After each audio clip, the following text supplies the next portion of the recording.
কাছে আমার একটা অনুরোধ, আপনি লক্ষ্মীর ভান্ডার বন্ধ করেন না।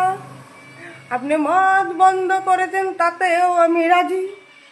সোনা কেনা বন্ধ করতে বলেছেন, মানে বন্ধ না, কিনতে না করেছেন 1 বছর, সেটাও আমি রাজি। আমার কাপড়ের ভাঁজে 500 টাকা নোট স্বামীর পকেট থেকে চুরি করে করে জড়ো করেছি, সেটা আপনি 2 দিন পরে হয়তো ঘোষণা করে দেবেন সেটা হচ্ছে কালাধন। তাহলে আমার টাকাগুলো নষ্ট হয়ে যাবে, সেটাও আমি রাজি। এই কালো নাতনি, হাই তোলে না, আমার দুঃখে আর ভালো লাগছে না। আমি কি সত্যি লক্ষ্মীর ভান্ডার পাবো না? আমি তো লক্ষ্মীর ভান্ডার চক্করে কাজকর্ম ছেড়ে শুধু ভিডিওই করছি, কারণ আমি জানি আমার এই কথা আপনার কাছে পৌঁছাবে না। কারণ আমার পেজটা হচ্ছে খুবই ছোট, একমাত্র পারবে শুধু বন্ধুরাই পৌঁছাতে আমার এই কথাগুলো। আমি সত্যি বলছি, আমি কবে জানি হার্ট ফেল করে মরে যাব লক্ষ্মীর ভান্ডারের জন্য।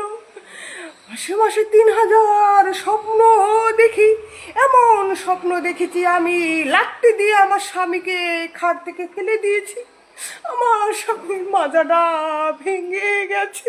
আজ থেকে সরকারি বাসে আমাদের বোন দিদি কন্যাদের ফ্রি বাস সার্ভিসেস ইতিমধ্যে চালু করেছি এবং সর্বত্র আমাদের নারী শক্তির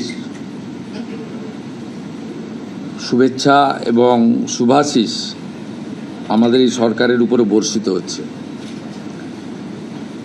অন্নপূর্ণা যোজনা নিয়েও কিছু বিভ্রান্তি, কিছু মিথ্যা প্রচার গত 2-3 দিন ধরে যারা চালিয়েছিলেন, এখন তারা নিজেরাই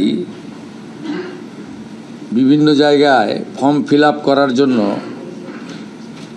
এগিয়ে এসেছেন এবং জনগণও সহযোগিতা করছে। আমরা এর আগে অফলাইনে চালু রেখেছিলাম, আজ থেকে অনলাইনেও চালু হয়ে গেছে এবং আমাদের 20 জন আধিকারিক প্রিন্সিপাল সেক্রেটারি লেভেলের অফিসার জেলায় জেলায় গিয়ে এই কাজ মনিটরিং করছে এবং আমরা আশা করছি বুধবার খুব বড় সংখ্যায় আমরা ট্রান্সফার করব এবং সেই দিন রাজ্যের বিভিন্ন ব্লকে, এসডি অফিসে, মিউনিসিপ্যালিটিতে এই কর্মসূচি সূচনাতে আমাদের ছোট একটা ইভেন্ট হবে এবং আমরা নবান্নর সভাগৃহ থেকে রাজ্য মন্ত্রিসভার সদস্যদের উপস্থিতিতে একটা মিডিয়া ইভেন্টও করব। আমি এই সংক্রান্ত আপনাদের কাছে কেন আমরা বিস্তারিত তথ্য সংগ্রহ করছি, আমি এর আগে ওই রাকিবুল শেখের কথা বলেছিলাম।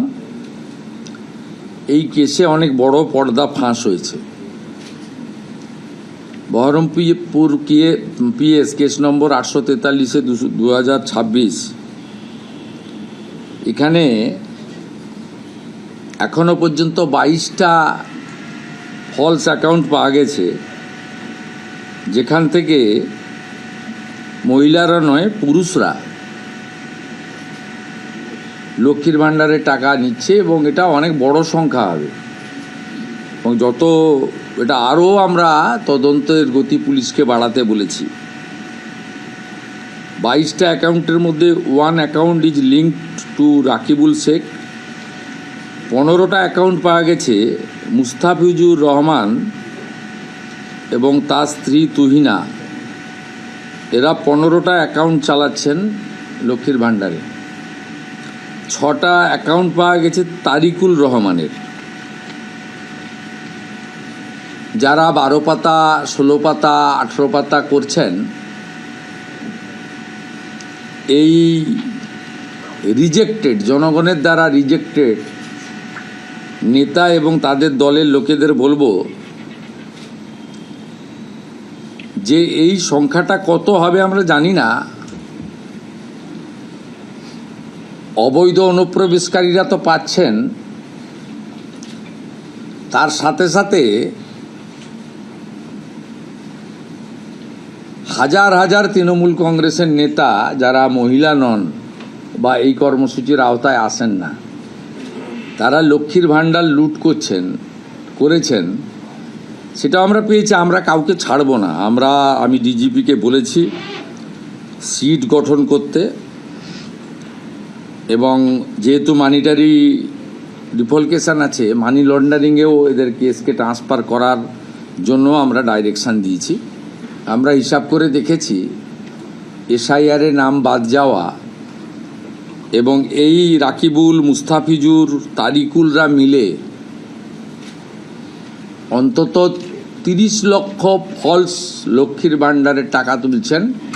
30 লক্ষ গুণিতক 1,500 টাকা করে যদি হিসাব করেন, কত হাজার কোটি টাকা আপনাদের জনগণের টাকা কিভাবে এরা লুট করেছে। এই লুটেরাদের পার্টি, এটা তার প্রমাণ। আমরা এদেরকে একেবারে গ্রাসরুট থেকে ক্র্যাকডাউন করব আইনের মাধ্যমে। আমি এই প্রসঙ্গে পশ্চিমবাংলার সমস্ত জনগণকে, বিজেপি কর্মী সমর্থকদের অনুরোধ করব, কোথাও আইন হাতে তুলে নেওয়ার দরকার নেই। সরকারের উপরে ভরসা রাখুন। বহু জায়গায় এমএলএ, এমপি, কাউন্সিলর, চেয়ারম্যানদের অফিস থেকে সরকারি মাল উদ্ধার হচ্ছে, এগুলো পুলিশকে উদ্ধার করতে দিন। ভিডিওরা, ম্যাজিস্ট্রেটরা যাচ্ছেন, ভিডিওগ্রাফি করবেন। আপনাদের কোথাও কার্যত উঠে যাওয়া একটা পার্টি, ফলতা উপনির্বাচনে চতুর্থ হওয়া পার্টি,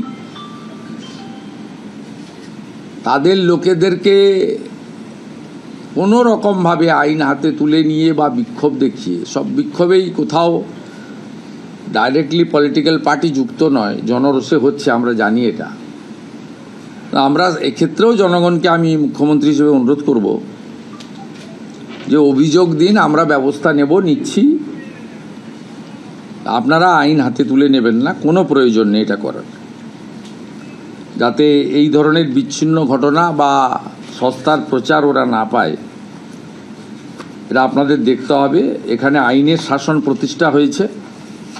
ভারতীয় ন্যায় সংহিতাতে পুরো বলা আছে কি করা যাবে, আমরা সেটা করব। এবং সবাই তো বদলে গেছেন, আপনারা দেখছেন, প্রশাসন, পুলিশ, এত সক্রিয়তা।